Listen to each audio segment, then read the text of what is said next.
So today, why we want to have Jane today is because today is National Library Outreach Day, and it's actually National Library Week.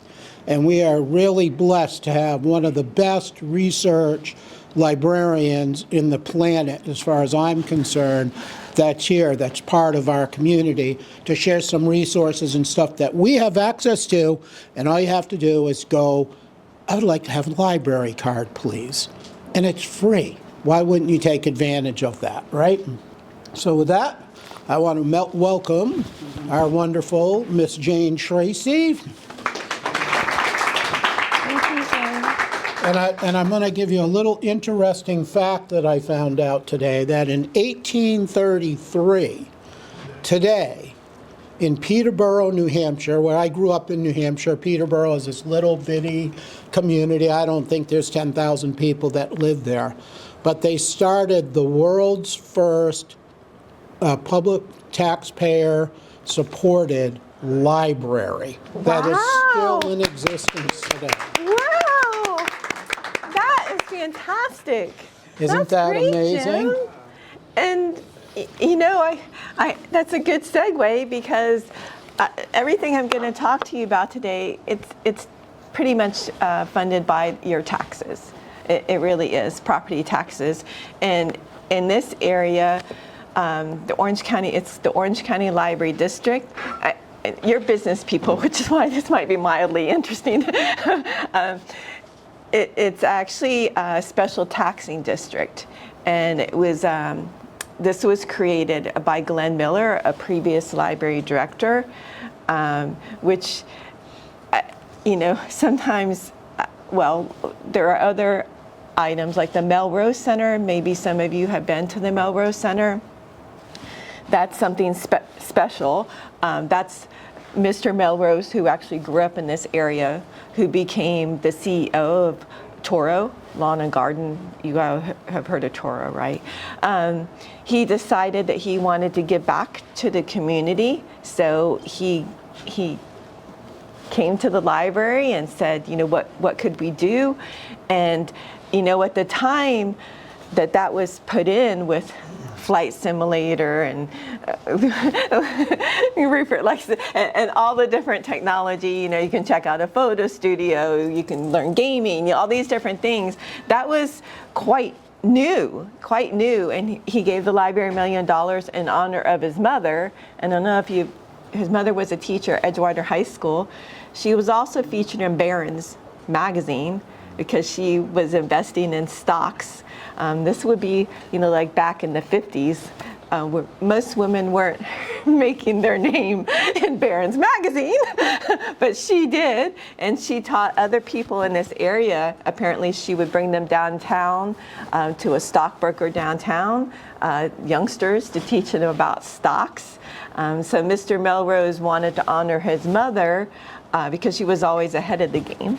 And so that's why they put in the Melrose Center. He came back, he liked what we were doing, and he gave another $500,000 for sustainability. So it has to do with funding. That's the backside of libraries, but it's really an important part, because that's how we're able to offer some of the services that I'm going to talk about today. And also, it shows the community spirit. When other people come to visit the library from other parts of the country or the world, we bring them to the Melrose Center. And I love to tell them that story because it shows what we're like. Do you understand what I'm saying? I think it's really great. And other people say, this is what we need to do, and so.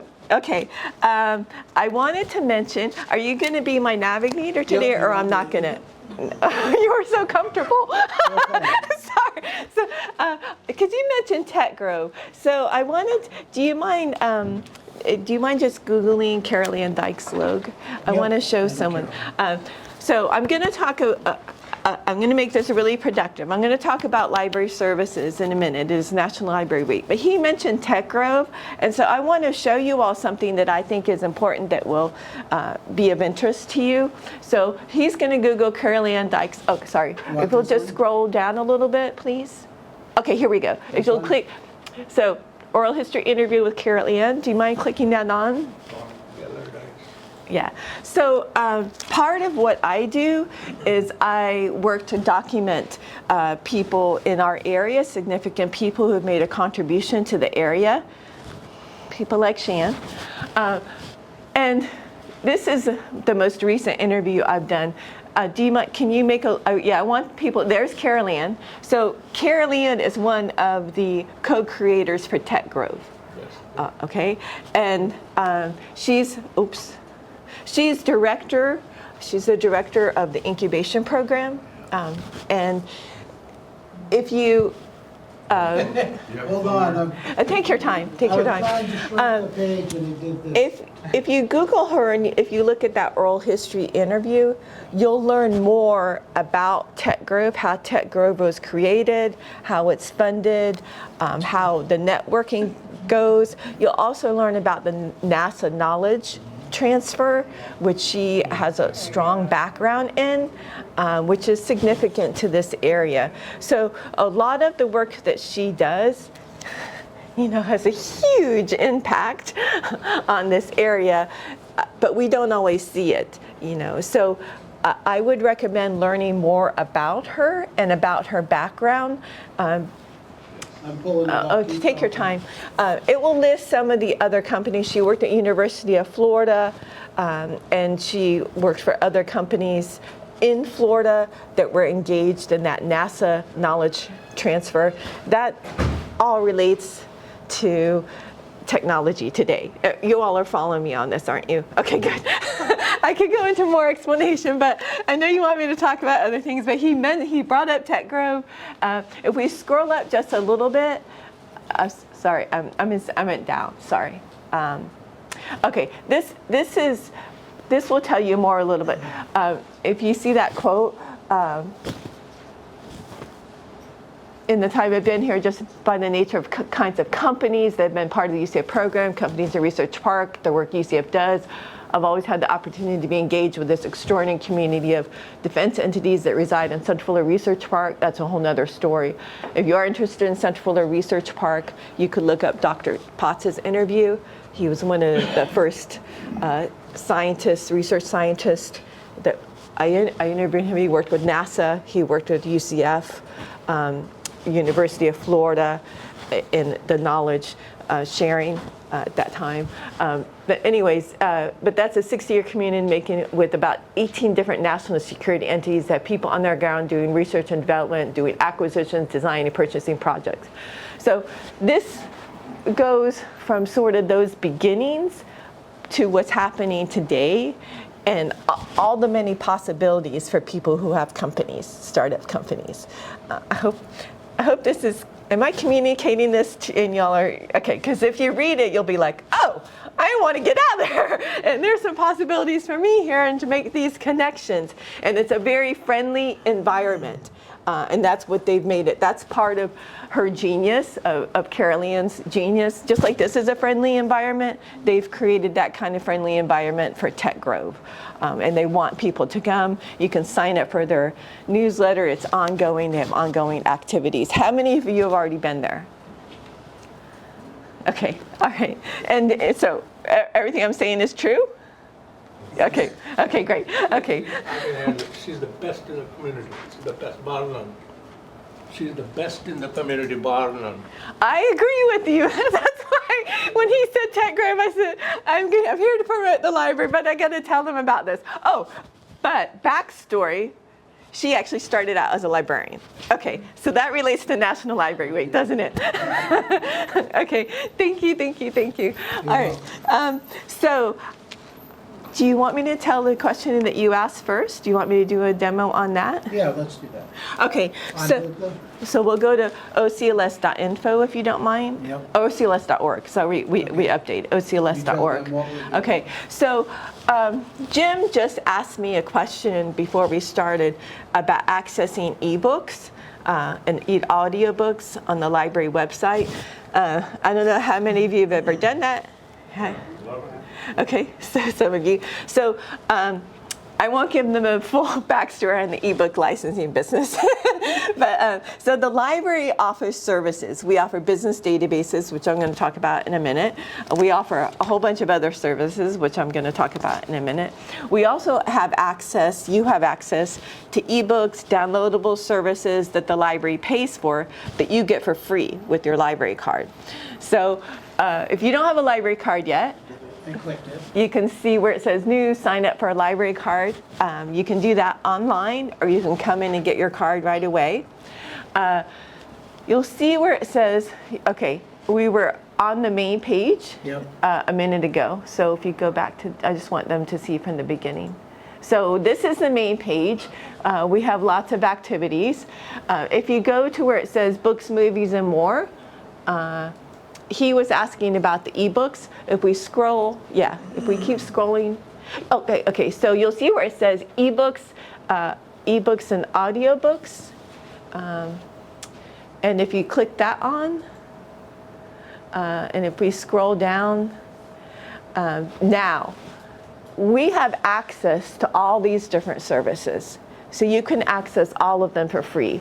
And I just want to explain. So one way to go about it is to click on one of these and see what they're offering. Another way is if you scroll up, if we scroll up a little bit. Up or down? Yeah, there. If you click where it says advanced search, so this, if you know, like he said, okay, if we wanted business, shall we say business? If we type in business, but you also, business development, okay. And then we bring up a list. I always switch it. I mean, this is just a thing I do, but if we scroll, if we go, other way. See where it says, search, add, view entire collection, advanced keyword. Okay, so if you see where it says date, if we click date, then we'll get the most current. I like to look at the most current. So this will be something that you could just click on. I'm sorry, my back was to you a little bit, but everyone's following me on finding these. He was asking about how to find some things. And one of the ways you can do it, now if you wanted to put in specific criteria, like you only want, he's gonna take a trip and you only want audio, then you could go to material type and you could select audio. Any questions so far in this? No, okay. Why aren't you running the computer? What's that? Why aren't you at the computer? You can probably go through faster. We figured out this works faster. Yeah, we did. And that way I'm facing you, which is polite for the audience, that's better. So the Okay. whole thing that brought this up, I use Hoopla, and I always go in and I'll look for books on there that I want to listen to because I'll listen to them in the car when I drive. And there's some books that I know should be there that are not, and I found out that there was another app that they have that if you can't find it on Hoopla, it'll be in the other app. And that's what kind of started this conversation this morning. And I saw when I was scrolling through here where those other apps are listed. So, which is great. I mean, for free. Think of all the books that you want to listen to, the movies, the music, anything that you want to listen to or watch, you can get through the library. It's absolutely an incredible resource. Thank you. I'm going to talk more about the business databases, but in a nice segue here, he mentioned some of, we're looking at some virtual things. So I wanted to mention some of the other things that we offer before we do the business part. So this is the Books and Beyond for April 2025. And many of the programs are virtual, many of them are in person. So we offer both. And, I'll just kind of give you some highlights.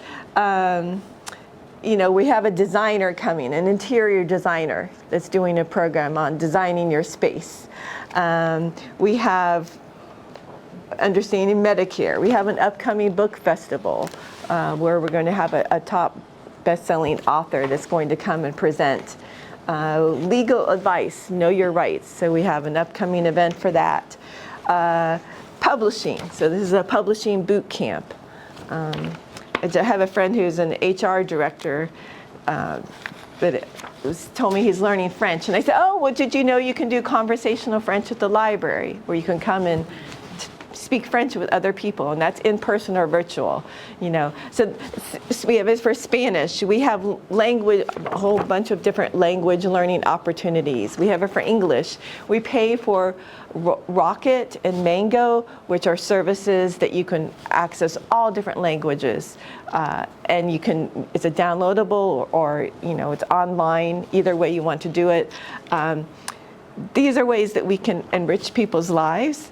We also have performing arts classes, and yes, I'm getting to the point that you all, some of the upcoming events that are happening, Photoshop, QuickBooks.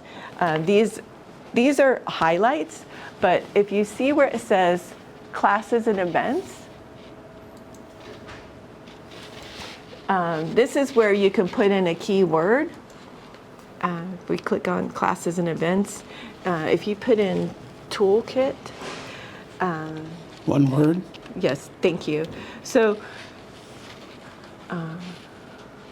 there we go.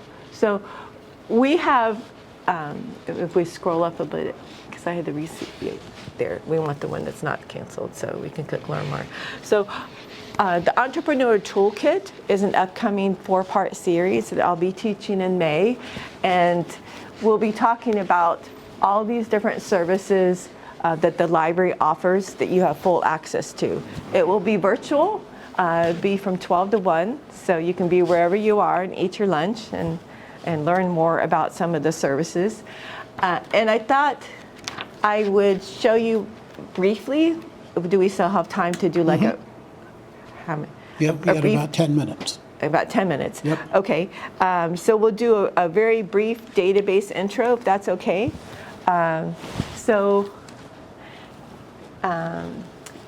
you have a preference when you look at these topics here? Business plans, demographics, industry surveys, investment research. Does someone have a topic that's most of interest? And I'll just do a brief intro to that database. Investment research. Okay. I like that one. That's one of the best. Okay. Investment research. Okay, so we're going to go, and you all, everything I'm showing you can access right now. So if we go to Learning and Research, and if we scroll down on the left-hand side, we'll do it this way. You can see where it says Articles and Databases by Subject. I'm sorry, it should be facing you more. And then if we scroll down, you'll see where it says Business, Investing, and Marketing. Okay, so there are many that are listed here. We're going to go to some of the investing. We really only have time to look at one. I will say, I'm going to mention some of them that we offer. We have Morningstar, we have Standard & Poor's Net Advantage, we have Value Line, we have Weiss. So these may be names that you all know. We have access to the Wall Street Journal, the actual database, which means you can do research. Online, you're not going to get that. At wallstreet.com, you're not going to get that full database archive. Okay, so let's go ahead. Let's do the Standard & Poor's Net Advantage, if you don't mind, please. So we'll do a quick look at an industry survey. Is that okay with you all? I'm sorry? Did that just say data axle? Yes. Is that a product? Yes. That's available? It is. That's a fave. That's what I'm saying. That's an excellent resource. And we'll talk about that another time. I have talked about that before, so it's nice to show a variety. But if you come to the program, then we'll actually do a whole 1 hour on that. Okay, so I'm logging in just like a regular person with my library card and my PIN number. I click to log in. Yep, it's working. And thank you. That's what gives us the access, okay? And so what I'm going to show you are industry surveys. Have any of you ever heard of industry surveys before? Some people, yes. Okay, you could do an individual Google search for an industry survey and pay money for them, or you could access the industry surveys here with your library card. So you can do other research here as well. So you can see a lot. I mean, we can look up a company. We can get all sorts of information. You can look up international companies here, as well as some local companies that are kind of making their mark. If you're wanting you could have a sole proprietor startup, and you would find them in Data Axle Reference Solutions. You could have a home-based business. And as we know, Medtronics started as a home-based business. There are many businesses that started a home-based business. So, you know, but if you're looking for the smaller sole proprietor, you may want to start with Data Axle Reference Solutions rather than the Net Advantage. If you're looking for something international, this would be more of a source than the Data Axle. Okay. But it doesn't mean you're not going to find them. You know, Data Axle also has a feature where you can select a company that has a foreign parent. So, you know, there's a lot of interconnection there. But let's go ahead. We're going to look at an industry survey. I probably have, 5 minutes left? Yep. Okay. So if we click where it says industry surveys, Where am I looking? the tab, you'll see the tab. Here we go. Okay. Industry surveys. There you go. If you click that on, and then we have a drop-down menu, you can pick any industry. And these industry, Jim, you get to pick. Jim gets to pick the industry today. Okay. So you can pick. You want investment? Let's look at banks. Okay, so you can click that on. The information is coming from CFRA Associates. So that's an independent research company, and Standard & Poor's here it is. Standard & Poor's is paying them, just like if we were to go to Morningstar. Morningstar is going to provide us with independent research. So you will get company analyst reports with Morningstar that would be independent. I hope you all realize the importance of that, of getting that independent. Okay, good. Okay, sorry. Well, do you mind just going back once for just a moment, please? Thanks. Okay, so I just wanted to show you, do you see the dates? You see the date and time? We can see, and then if we go over to the right, you'll see where we can click on that PDF. Yep. But there's two ways to do it. You know, we did the drop-down menu with the different industries. You can also select looking at reports that were just released. You know, if you're keeping up with a number of different industries, you want to know what's happening. Another thing you can do is you could actually set up your page. If you're only going to focus on 1 or 2 industries, you can set your page up so that you just bring that up. So, oh, good. Yay, Jim! Isn't he a wonderful leader? Yay! He's so on it. Thank you, Jim. You're welcome. Okay, so we're not gonna, we don't have time to go through this whole section, but you can see here what you're getting. Industry snapshot, financial metrics, key industry drivers, industry trends, Porter's 5 forces, individual bank financial metrics, how the industry operates, how to analyze a company in this industry, industry references, and then a chart at the end with a comparative company analysis. I'm just gonna, do I have 2 minutes? Okay, so why is this information irrelevant? Well, one thing is you really do want to know what's happening in the overall industry. What are some of the challenges for the top industry leaders? What's happening? Are there regulatory issues? Are there supply issues? And how are they handling them? And you'll get that kind of information. As we just saw, this was February 2025, so this is current information. Another thing is you probably want to have on your radar an industry leader. Well, how do you find out who are the top companies in your industry? What are some of those names? And you pick 1 or 2 that you're going to follow. You can take that name, you can go to Morningstar, and you can put that company name in and get an individual company analysis. So now you have an industry analysis and you have a company analysis. This could be helpful as far as partnerships. It may be helpful in terms of maybe you have a product or service that you're going to offer. Maybe you want to know what conferences they're going to. Maybe you want to sign up where it says industry references. Maybe you want to sign up for an association. Maybe you want to sign up for a publication or a trade newsletter. Those are just some. How to analyze a company in this industry. You can take that same analysis and apply it to your company. How am I doing so far? Is this resonating with you all? Okay, good. Okay. And I will point out again, you have access to this at no cost. Okay, that's really pretty exciting, and just in your fingertips to be able to bring that up. Maybe you're working with another industry. It would be good to know what's happening in their industry, not just in your industry. And you can get this pretty quickly. You can read through this pretty quickly. And okay, you can see here, this one says 51 pages. Some of them might be 80 pages. But once you get a feel for the format of what you're looking for, you can go through that pretty quickly. Okay, I will be happy to maybe answer some a couple questions. Yes. I'm going to make one suggestion to everybody. Find out what Jane likes for lunch. Take her lunch at the library and ask her to sit down with you for about 30 minutes and walk you through this. I mean, do you see some amazing resources here that are available to us that if for us to try to afford this, you're talking probably thousands of dollars, if not more, to access this information that all you have to do is click a link and say, I want a library card, and you can access at that moment. Go ahead. Does it still have LinkedIn Learning? Yes. included? Yes. That's the one that's worth a lot. I would say instead of saying it's free, saying you've already paid for this. Well, that was the tax speech I gave in the beginning. I hope it wasn't too boring, but I think it's an important point. Thank you to you all. Could you talk a bit more about the language learning? I've never heard of Rocket or Melon. Oh my gosh. Okay, and this is the time, people go to take trips and do things.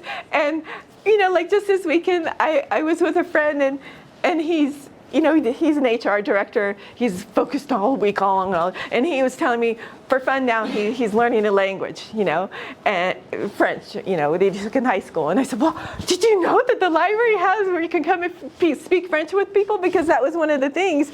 His brother-in-law, who's from France, doesn't really want to talk. And so I said, well, you could come to the library. You could go virtual. There's a virtual one where you can speak with other people. But so in that list of databases, if you go, like we brought up the business investing, because that's what we were talking about today. There's one for language learning. And this can be good for a lot of different people. There are people who, we're international. We're this big international community now. We're in the Oxford Atlas. I don't know if you know that, but Orlando is now featured in the Oxford Atlas in the beginning of top world cities like Oslo and these top cities in the world. Orlando's now in that top list there, which is we've made it. And we have the Central Florida International Trade Office. So we have people who are coming here who English might not be their first language, but we offer a lot of different services for those people from the very beginning up to, come to the library and learn to talk, But we also have that for Spanish. We have it for French. But the Mango and the Rocket languages, those are databases, just like business databases, but they're language databases that we pay for. But they offer, if I only want to speak Mandarin, if you want to specialize. I was in a school outreach and, I was telling them about this and the father said, well, my wife now is studying Hebrew and working on it. And so, they went inside to the media specialist, and meanwhile, I immediately pulled up Rocket and Mango. Okay, do we have Hebrew? And I immediately found it. I said, oh yes, we have it, and you can download it on your phone. But some of these services, as you know, you can go online somewhere and you can pay for them. But these you can access at no cost, and they're top services. You can Google Mango or Rocket, and you can see all the different types of languages they offer. Susan, last question. So Jane, I know you've presented Data Axle before. Is there a recording of that anywhere? Yeah, that would be on the YouTube channel, 1 Million Cups / Orlando. And then Tim's been really good about indexing. I don't recall what the date was on that. Axel was back at Rollins, so. Oh, was it? Back at least a year. Okay. Looking for, because there's so much information. I mean, it's amazing. And thank you for that. And I will be presenting Data Axle for a whole hour in May at the Entrepreneurship Toolkit. And then in June, I'll be presenting Morningstar for Personal Finance Toolkit. So if you are interested in that, those will all be live. You can bring up, the recording. One of the benefits of live is I can immediately answer someone's question and I can show them something that, they might want to do. That's, okay, how do I do this? Yeah, you showed me how to do that, but I really want to do this.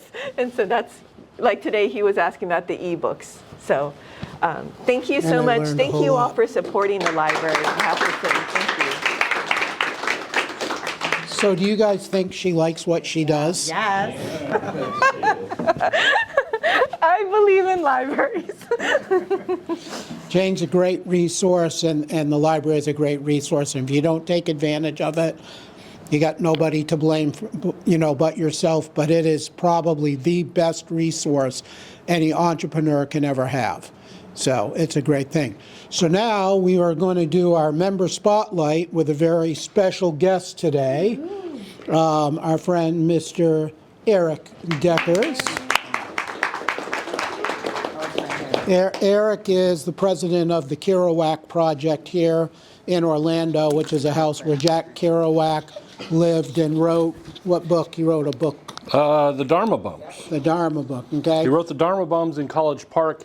He wrote Big Sur a few miles north of College Park, years later. So who knew we had such great stuff here in Orlando? So it's amazing.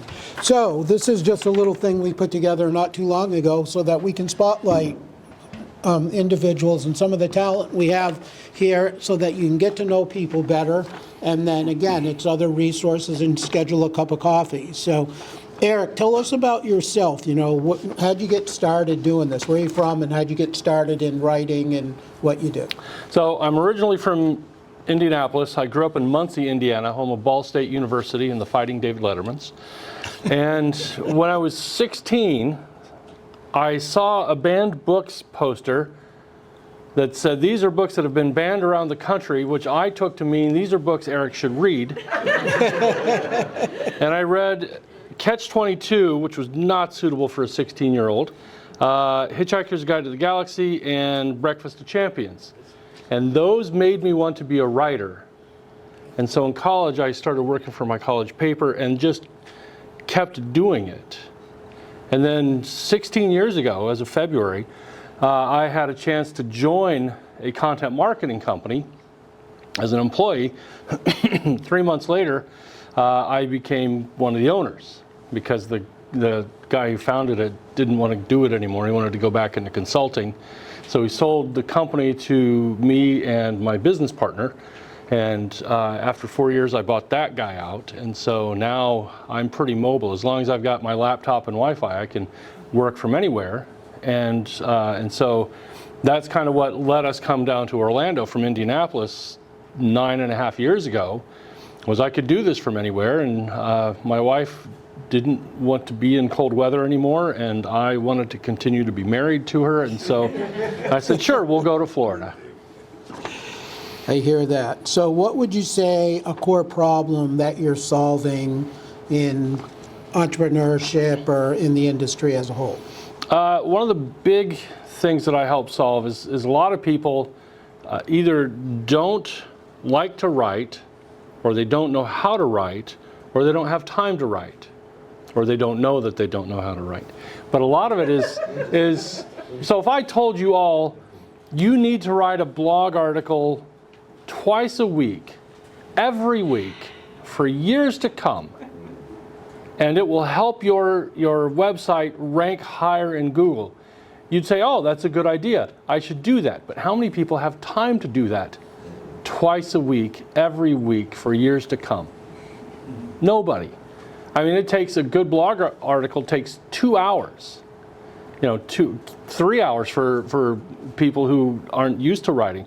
So 6 hours a week you're going to spend writing these blog articles. That's what, 300 hours a year? Now imagine you're an attorney who bills $350 an hour. You don't want to spend that time writing that. And a lot of other people, do you have 3 hours twice a week to stop doing the thing you're supposed to do that makes you money to focus on this? Most people don't. Well, that's what I do. That's all I have time for, is to just sit and do this on your behalf. And I can do a blog article in about an hour and a half. So your 3 hours is my hour, and I can get it done much quicker. You get to spend that time generating your revenue like you should be doing. Focus on income producing activity. Mm-hmm. That's great. So what separates you from other people who do the same thing? I have been writing for 37 years, so I'm good at it. Writers are not supposed to say that. We're supposed to be humble, but yeah, exactly. I'm good at it. I've won awards. I have written over close to 5,000 articles for clients. That's not including the 1,560 newspaper columns that I've written for the last 29 years. That's not including the 16 books that I have written or ghostwritten. So, I've produced millions of words. Most people who do what I do have done it for 5 or 10 years. And so I've got, gray beard comes with some wisdom. So that's really what sets me apart from most people who do what I do. They are as old as my writing career. Okay, and so if there was one thing you could do with your business, one thing you would change if you knew you couldn't fail, is there anything you would do? I would hire a salesperson to actually go out and find clients for me, because I did sales for a number of years and I hated it. Anybody who dials for dollars, I salute you guys, because I hate it so much, and to the point where it's a detriment. I don't like cold calling people, and so I will have dips in income when I should not. So that's what I would do. Okay, and so you kind of touched on your business is located anywhere you and your laptop happen to be, and you just got back from a little vacation you took. I just took a month off of 1 Million Cups, but I stayed in town. I'll be going back to Indiana for a week at the end of June. Okay, and tell us a little bit about the Kerouac project. What got you involved with that, and what do you do? So like you said earlier, Jack Kerouac lived in College Park in 1957 and 58. That's where he wrote the Dharma Bums, and that became a writer's residency. It'll be 25 years ago in September. But I was the spring 2016 writer in residence, and just coincided with us moving down here. And I was excited to be a part of that, and I wanted to continue to be a part of that after I left the house. And I thought, well, they're not going to remember me. So I'm going to have to really get involved, and I'm going to have to spend a few years cultivating this relationship so that maybe one day they will consider thinking about possibly letting me join the board. And instead, 2 months after I was out, I got a call from the president and said, hey, would you meet us for coffee? We want you to join the board. It's like, sure, I'd love to. And so I joined the board in 2016 and became the president 2 years ago.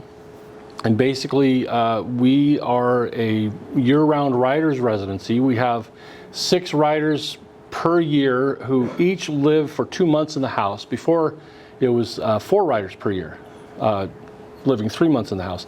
We have applicants from all over the world, usually about 300 or more. We're actually in the middle of our submission period right now, looking for our next round of writers, but they just get to live there. Sorry, Tim. They get to live there for 7 weeks. We pay their utilities. They don't pay rent. We provide them food. We give them a food stipend, and they get to work on whatever it is, poetry or fiction or creative nonfiction. We've had a couple of screenwriters, but these are some of the best writers from around the world who have applied, and we've had people from India, from New Zealand, from Singapore, from Ireland, a few from Latin America, and then the rest from the U.S. I think only because I moved here before my residency started, I'm only the second local resident we've ever had. The first was actually somebody who lived here while she applied, and then I was also the first humor writer ever, and we have our second ever in residence right now. That's awesome. And how is that whole project funded? We own a rental property right next door. It's on Shady Lane in College Park. If anybody is looking for a 2-bedroom, 1-bathroom apartment, please see me. About $1,600 a month. But we get that, and then we charge for the application fee, and we make about $15,000 off of that. So we have regular recurring income from the rental property, then plus the annual nut of $15,000. Okay, that's perfect. So what is it that gets you out of bed every day to do what you do? Fear. I'm not kidding. I have really bad imposter syndrome. Like what I was saying earlier about being good at writing. Inside I'm just dying. It's like, well, that's not true. They're not going to believe you. And so every day I have to get up because I'm afraid that I'm going to fail and I'm not going to be able to care for my family, and that keeps me up at night. So I'm wide awake when the alarm goes off. And what would be an ideal client for you? If I ran into somebody and they were talking, what would they say to me that says, you need to meet Erik? I generally work in the B2B industry, or in the arena. Beyond that, there's no special industry. So just any company that is usually 10 or more employees. If they've got a marketing director, that means they're big enough to work with me, because if I'm happy to work with solopreneurs and 1 to 2 person organizations, but that CEO is doing everything, and I'm a very, very tiny piece of their pie, because they're thinking, well, I have to do inventory, and I have to meet with the buyers, and I have to do taxes, and oh, this guy keeps calling me about his monthly blog articles. The marketing director, I'm a big piece of the pie, and so I like working with the larger companies because that person returns my calls. But it also means that they have the revenue to be able to afford what I do. That's perfect. And if you could give your past self a piece of advice, what would that be? Be intentional about writing earlier. I didn't really start paying attention to writing and how I was doing it and kind of the tools and the language that was going into it until about 15, 16 years ago when I started working for the company. But had I known 25 years ago that, hey, if I practice this and I focus on how I do it, who knows what life would be like now. Yeah, it's amazing. Good stuff. So what can we, as the first Orlando community of 1 million cups, do for you? So you heard me describe the kind of client I'm looking for. Any company, $1 million or more in sales, 10 or more employees, with a marketing director is ideal. If you know any of those people, you can introduce me. That would be great. I also ghostwrite books for people. And if you know anybody who wants to write a business book or write a memoir, I'm available. That's the other thing that I do. That's a very cool thing. So we've got to run because of time. So get with Erik after on questions. Okay? But Going to have them expand on do what? the Kerouac house. Room and board is one thing, and get that in your mom's basement. But what beyond that for the writers? Well, your mom's not there. So you can leave the door open in the bathroom. We have a potluck dinner for every new writer. We have a farewell reading for the same writer when they leave. Zach Zimmerman, who is a gay comic from New York City, he's doing his farewell reading on not this coming Saturday, but the next Saturday at 7 p.m. at the Kerouac House. If you go to the Kerouac Project on Facebook, you'll see the date for that. But then just a couple weeks later, Sky Jackson from New Orleans is coming in. We will have her potluck dinner on the second Saturday of her residency. So second Saturday of June. Fantastic. Kerouac. Kerouac. It's French. Yeah, Jack Kerouac. From all the, what's the Guardians of the Galaxy? The Hitchhiker's Guide to the Galaxy. Yeah. Yeah, So- Hunter S. Thompson and. Yep. So Jack was born in Lowell, Mass, and moved to New York City.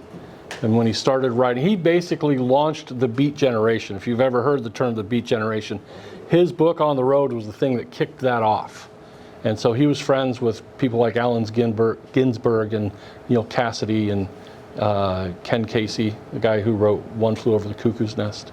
They were all buddies. They used to go to coffee shop poetry recitations. Yeah. It's amazing when you check history on things like that of just who they hung around with, and it just goes to further prove, like Jim Rohn always says, you are the average of the 5 people you hang around with most. If they smoke, you smoke. They swear, you swear. They make $50,000 a year, you make $50,000 a year. So know who you hang around with, and hang around people that are to the standard you want to get to and that have achieved what you want to get to. So thank you so much, Eric, for your time.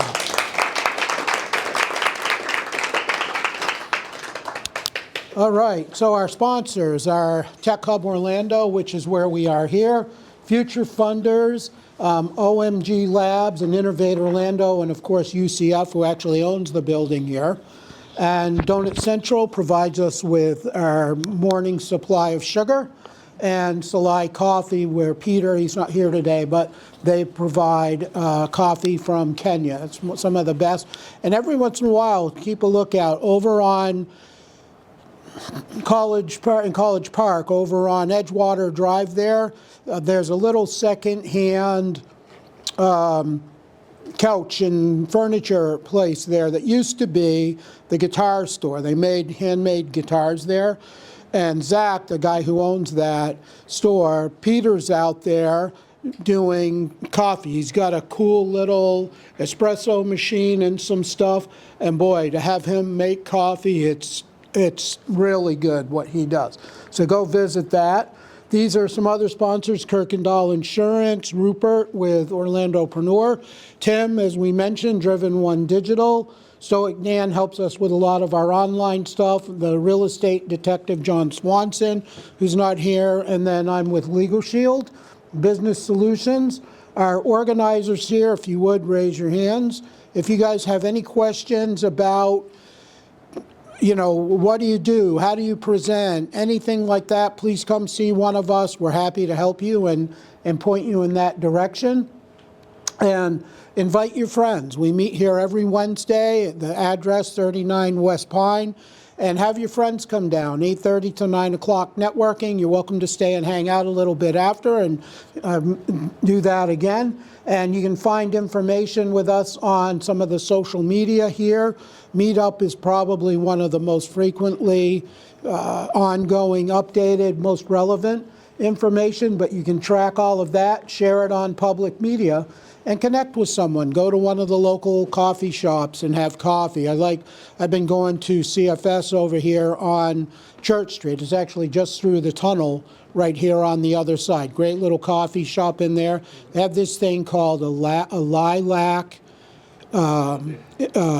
espresso, lilac latte. Oh my gosh, it is amazing. I never thought I would say that about coffee, but this is really good stuff. And next week we have Sarah Edwards is going to be here with the Small Business Association. And Eric, what's she talking about next week? Disaster loans. Okay. There's still money for that right now. Okay. So if you had problems with some of the storms or things going on, she's going to be talking about that. If you know any friends, people, business owners primarily that need that, bring them in. It's a great way to introduce people to what we do. So why do you want to present? Because you can attract investors. You get to meet people that you need to know. Marketing and brand awareness, hiring and retaining talent, also networking and partnership, as we've been talking about. And the great thing is practice and feedback.